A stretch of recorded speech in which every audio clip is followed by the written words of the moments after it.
America, Israel और Iran के बीच जारी जंग और भीषण हो गई है। ये लड़ाई तीसरे हफ्ते में प्रवेश कर चुकी है। अब तक 2200 से ज्यादा लोगों की मौत हो चुकी है, जिनमें ईरान में 1444 लोग मारे गए हैं। इजरायली और अमेरिकी सेना ईरान के सैन्य और अन्य ठिकानों को निशाना बना रही है, तो जवाब में ईरान भी हमले कर रहा है। इस बीच अमेरिकी राष्ट्रपति ट्रंप ने मिडिल ईस्ट के सहयोगी देशों की शुरू की जाने वाली कूटनीतिक बातचीत की कोशिशों को ठुकरा दिया है। ट्रंप ने कहा कि उनका ध्यान युद्ध रोकने पर नहीं, बल्कि ईरान की सैन्य ताकत को खत्म करने पर है। ईरानी द्वीप पर अमेरिकी बमबारी के बाद ईरान ने जवाबी हमले किए हैं। ईरान की ओर से दागी गई मिसाइल बगदाद में अमेरिकी दूतावास परिसर के भीतर एक हेलीपैड पर गिरी और एक रोके गए ईरानी ड्रोन का मलबा संयुक्त अरब अमीरात में एक तेल सुविधा केंद्र पर जा गिरा। ईरान ने इजराइल पर भीषण हमला करते हुए 1430 मिसाइलें दागी हैं। यह हमला इजराइल के उत्तर और दक्षिण के मध्य भाग पर किया गया। दक्षिण में एलाश शहर में क्लस्टर बमों से शहर में कई जगह हमले किए गए, जिनमें 2 लोग जख्मी हो गए। उनका अस्पताल में इलाज चल रहा है। खार्ग आइलैंड पर अमेरिकी हमले के बाद ईरान ने अमेरिका को धमकी दी है। ईरान ने साफ कह दिया है कि ऊर्जा भंडार को निशाना बनाने वालों को मुंह तोड़ जवाब दिया जाएगा। हमला करने वालों पर अटैक और तेज करके ऊर्जा और आर्थिक बुनियादी ढांचे को पूरी तरह से तबाह कर देंगे। ईरान के डिप्टी डिफेंस मिनिस्टर ने कहा कि अगर जंग लंबी चलती है तो ईरान और भी खतरनाक बैलिस्टिक मिसाइलों का इस्तेमाल करेगा। लेबनान पर इजरायली हमले जारी हैं। बैरूत में रात के वक्त आसमान में धुआं उठता देखा गया। लेबनान में अब तक करीब 800 लोग मारे गए हैं। 8.5 लाख से अधिक लोग विस्थापित हुए हैं। इस लड़ाई में कम से कम 2000 लोग जख्मी भी हुए हैं। ईरान में बैकडोर से नई सरकार के गठन को लेकर तैयारी चल रही है। निर्वासित क्राउन प्रिंस रेजा पहलवी का बड़ा बयान सामने आया, जहां उन्होंने ये दावा किया कि ईरान में मौजूदा इस्लामिक रिजिम के खत्म होने पर मेरी लीडरशिप को हालात को संभालेगी। रेजा पहलवी ने अपने वापसी के संकेत दिए और कहा कि मेरी सरकार बनने पर हम कम से कम समय में ही देश की व्यवस्था को पटरी पर ले आएंगे। जंग के बीच ईरान की मदद के लिए रूस आगे आया है। रूस ने ईरान के लिए मेडिकल हेल्प भेजी है। रूस से 13 टन मेडिकल हेल्प तेहरान के लिए रवाना हो गई है। आपको बता दें कि चीन ने भी ईरान की मदद का ऐलान किया है। मिनाब शहर में हुई स्ट्राइक में मारे गए लोगों की मदद के लिए घोषणा की थी। मिनाब स्कूल में मारी गई बच्चियों के लिए आर्थिक मदद का ऐलान किया है। एलपीजी किल्लत के बीच भारतीयों के लिए गुड न्यूज है। भारत के 2 जहाज स्ट्रेट ऑफ हॉर्मुज से सुरक्षित निकल चुके हैं। शिवालिक और नंदा देवी जहाज 16 और 17 मार्च तक गुजरात के अलग अलग बंदरगाह पर पहुंचेंगे। इनमें 46,000 मीट्रिक टन एलपीजी लदी हुई है। खाड़ी में फंसे नाविकों को भी निकाला जा रहा है। अब तक कुल 300 से ज्यादा भारतीय नाविकों को सुरक्षित वतन वापसी हुई है।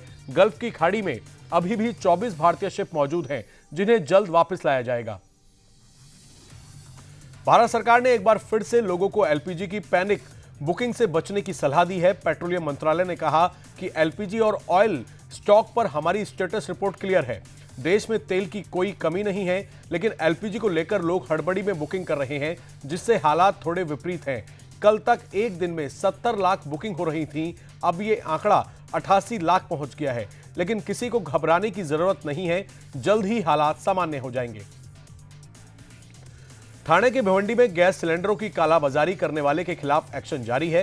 राशनिंग विभाग की ओर से विशेष टीम बनाकर छापा मारा गया, जिसमें 3 टेम्पू से 84 गैस सिलेंडर जब्त किए गए हैं।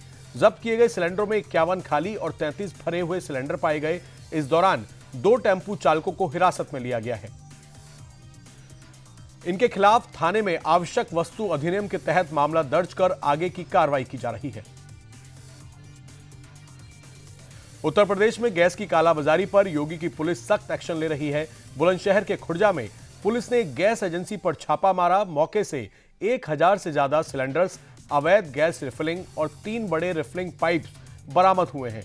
गैस एजेंसी मालिक पर एसेंशियल कमोडिटीज एक्ट के तहत एफआईआर के आदेश दिए गए हैं। प्रशासन के एक्शन से गैस माफियाओं में हड़कंप मच गया है। पीएम मोदी ने बंगाल चुनाव का शंखनाद कर दिया है। कोलकाता के ब्रिगेड ग्राउंड से पीएम मोदी ने बंगाल को 18,000 करोड़ से ज्यादा की सौगात दी। इस दौरान पीएम ने टीएमसी पर जोरदार हमला बोला। पीएम मोदी ने कहा कि निर्मम टीएमसी सरकार लोगों को हक छीन रही है। कमिश्नर खोरी के लिए केंद्र की योजनाओं को लागू नहीं होने दे रही। पीएम ने कहा कि टीएमसी की विदाई का काउंटडाउन शुरू हो गया है, इसीलिए ममता बनर्जी बौखलाई हुई हैं। प्रधानमंत्री मोदी ने घुसपैठ के मोर्चे पर टीएमसी को जमकर घेरा। पीएम मोदी ने कहा कि ममता बनर्जी घुसपैठियों को बचाने के लिए सुप्रीम कोर्ट तक पहुंच गईं, लेकिन राष्ट्रपति के प्रोग्राम में आने की फुर्सत तक नहीं मिली। ये लोग बांग्लादेशी घुसपैठियों को बचाने के लिए एसआईआर का विरोध कर रहे हैं, चुनाव आयोग के अधिकारियों पर हमले कर रही है, लेकिन इस बार बंगाल से दीदी की विदाई तय है। बिहार के सीएम नीतीश कुमार समृद्धि यात्रा के तहत बेगूसराय पहुंचे और करीब 376 करोड़ की 400 परियोजनाओं का उद्घाटन और शिलान्यास किया। अपने भाषण के दौरान नीतीश एक बार फिर सुर्खियों में आ गए, जब उन्होंने सभा छोड़ बाहर जा रही महिलाओं को टोक दिया और भाषण खत्म होने तक रुकने को कहा। समृद्धि यात्रा में डिप्टी सीएम सम्राट चौधरी और विजय सिन्हा भी शामिल हुए। लखनऊ के इमामबाड़ा में एक लड़की ने हिजाब पहनने का दबाव डालने का आरोप लगाया, जिस पर विवाद हो गया।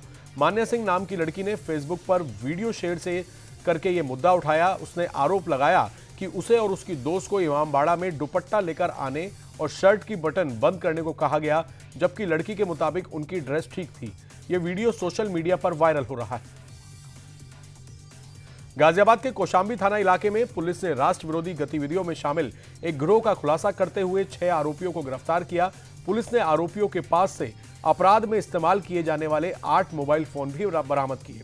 ये गिरोह रेलवे स्टेशन और सुरक्षा बलों से जुड़े संवेदनशील स्थानों के वीडियो बनाकर लोगों को भेजते थे, साथ ही पैसे का लालच देकर युवाओं को भी इस काम में शामिल करते थे। पुलिस जांच में सामने आया कि आरोपी फोन और चैट के माध्यम से संवेदनशील जगहों की फोटो और वीडियो बनाकर भेजते थे और इसके बदले पैसे लेते थे। यूपी के प्रतापगढ़ में 2 पक्षों में हुए मामूली विवाद ने खूनी संघर्ष का रूप ले लिया। इस दौरान गोलीबारी हुई, जिसमें 2 युवक लहूलुहान होकर गिर पड़े, जिन्हें नाजुक हालत में मेडिकल कॉलेज रेफर किया गया। पुलिस की शुरुआती जांच में पता चला कि दोनों पक्ष पुलिस से सच छिपा रहे हैं और हमलावरों को अज्ञात बता रहे हैं।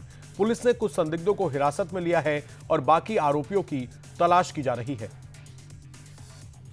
यूपी के मैनपुरी में 2 समुदाय के बीच किसी विवाद को लेकर जमकर लाठी डंडे और ईंट पत्थर चले।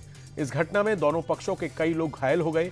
इस बवाल से क्षेत्र में अफरा तफरी मच गई, जिससे जीटी रोड पर आवागमन आधे घंटे तक बाधित रहा। बताया जा रहा है कि मुस्लिम पक्ष से सामान खरीदने के बाद पैसे के लेन देन को लेकर विवाद हुआ था, जिसके बाद मारपीट हुई। मारपीट का वीडियो सोशल मीडिया पर वायरल हो रहा है। केरल के कोल्लम में सरेआम एक शख्स की हत्या कर दी गई। हमलावर एसयूवी से पहुंचे और पहले शख्स की कार को टक्कर मारी और कार के गड्ढे में गिरने के बाद तलवार और दूसरे घातक हथियारों से उस पर हमला कर दिया। मारा गया शख्स केरल का कुख्यात गैंगस्टर अलुवा अतुल था, जो कि गैंगस्टर जिम संतोष की हत्या का मुख्य आरोपी था। पिछले साल मार्च में उसकी हत्या कर दी गई थी। पुलिस ने इस हमले पर 2 गिरोहों के बीच लंबे समय से चल रही रंजिश का नतीजा बताया। इंदौर में 3 बसों में अचानक आग लगने से हड़कंप मच गया। देखते ही देखते आग ने विकराल रूप ले लिया और मौके पर धू-धू कर लपटें उठने लगी। दमकल की टीम ने कड़ी मशक्कत के बाद आग पर काबू पाया। हादसे में तीनों बसें जलकर पूरी तरह खाक हो गईं। राहत की बात यह है कि इस हादसे में किसी तरह की जानहानि की कोई खबर नहीं है। आग लगने की वजहों का पता नहीं चल सका है। तमिलनाडु के करूर में रेलवे क्रॉसिंग पर उस वक्त एक बड़ा हादसा हो गया जब सीमेंट से लदी मालगाड़ी और एक निजी कॉलेज की बस की टक्कर हो गई। इस दर्दनाक हादसे में 25 से ज्यादा लोग घायल हो गए, जिन्हें इलाज के लिए अस्पताल में भर्ती कराया गया है। फिलहाल पुलिस मामले की जांच कर रही है। नवी मुंबई के बेलापुर सेक्टर 8 इलाके में तेज रफ्तार स्कॉर्पियो ने पैदल चल रही एक युवती को कुचल दिया, जिससे युवती गंभीर रूप से घायल हो गई। इस हादसे में कई वाहनों को भी नुकसान पहुंचा है। पूरी घटना पास के लगे सीसीटीवी कैमरे में कैद हो गई। घायल युवती को तुरंत अस्पताल में भर्ती कराया गया, जहां उनका इलाज चल रहा है। उधर पुलिस ने कार चालक और उसके दोस्त के खिलाफ केस दर्ज कर लिया है। संभल में अवैध मजार पर बुलडोजर एक्शन हुआ है। पुलिस की मौजूदगी में बुलडोजर से अवैध मजार को जमींदोज कर दिया गया है। आरोप है कि 15 साल पहले हिंदुओं की शिकायत पर मजार को ध्वस्त किए जाने के बाद मुस्लिमों ने दोबारा हिंदू परिवार के घर के आगे मजार का निर्माण कर लिया था, जहां मौलाना झाड़ फूंक करता था। पीड़ित परिवार ने समाधान दिवस में इसकी शिकायत की, जिसके बाद यह कार्रवाई हुई। राजस्थान के झुंझुनू में एक बड़ा हादसा होते होते टल गया। खेतड़ी रोड पर अचानक कार का गेट खुलने से पीछे से आ रहा बाइक सवार युवक उसमें टकराकर सड़क पर जा गिरा। गनीमत रही कि उस वक्त वहां से कोई वाहन नहीं गुजर रहा था, वरना बड़ा हादसा हो सकता था। घटना सीसीटीवी कैमरे में कैद हो गई। स्थानीय लोगों का कहना है कि सड़क किनारे वाहन खड़ा करते समय और गेट खोलते समय विशेष सावधानी बरतनी चाहिए। जमशेदपुर में एक स्कूल के परिसर में कार की चपेट में आकर 3 साल के बच्चे की दर्दनाक मौत हो गई। बताया जा रहा है कि बच्चे की मां अपने 2 और बच्चों को छुट्टी के बाद स्कूल से लेने पहुंची थी। इसी दौरान मासूम बच्चा खेल खेल में कार की चपेट में आ गया। पुलिस ने कार को जब्त कर लिया है और केस दर्ज कर आगे की कार्रवाई में जुट गई है। क्रिकेटर कुलदीप यादव अपनी जिंदगी की नई इनिंग्स की शुरुआत कर दी है। कुलदीप यादव शादी के बंधन में बंध गए हैं। उन्होंने अपनी long time partner Vanshika Chadha के साथ मसूरी में 7 फेरे लिए। उत्तराखंड के खूबसूरत हिल स्टेशन मसूरी में आयोजित शादी समारोह में करीबी दोस्त और परिवार के लोग शामिल हुए। भारतीय टीम के पूर्व खिलाड़ी मोहम्मद कैफ, स्पिनर युजवेंद्र चहल और पूर्व बल्लेबाज सुरेश रैना समेत कई क्रिकेटरों ने शादी समारोह में शिरकत की। टीम इंडिया के पूर्व कप्तान रोहित शर्मा ने भारतीय मेंस और विमेंस टीमों से आगे भी जीत का सिलसिला जारी रखने की उम्मीद जताई है। भारत ने आईसीसी टूर्नामेंटों में लगातार जीत हासिल की है। 2024 में रोहित शर्मा की कप्तानी में भारत ने T20 विश्व कप जीता। इसके बाद 2025 में भारतीय विमेंस टीम ने पहली बार वर्ल्ड कप जीता। भारत ने अंडर 19 विमेंस T20 विश्व कप में भी अपने नाम किया।